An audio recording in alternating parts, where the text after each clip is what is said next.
Cinta Kuya dimarahi Uya Kuya sampai menangis karena tidak tarawih. Meski melepas anaknya kuliah di Amerika, Uya Kuya dan istri tetap tegas soal urusan ibadah.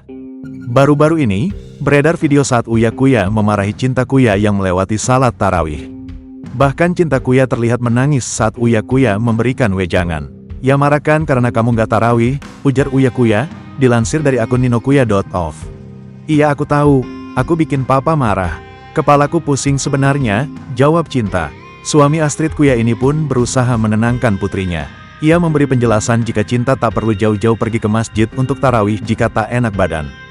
Dalam video itu, Uya Kuya menekankan untuk kedua anaknya agar tak meninggalkan salat meski berkuliah di Amerika Serikat. "Kamu biar gimana pun, nanti kalau papa mama meninggal yang doain siapa?" tanya Uya Kuya. "Jangan ngomong begitu," sahut Cinta. Cinta Kuya pun semakin menangis saat mendengar nasihat dari Uya. Dikatakan Cinta, perasaannya sedang sangat sensitif hingga mudah emosional dan menangis. Di akhir, Uya mengingatkan anaknya untuk bersyukur atas apa yang sudah diberikan oleh Allah SWT. Terlebih diberikan rezeki untuk bisa bersekolah di luar negeri, Uya pun mengingatkan untuk taat beribadah.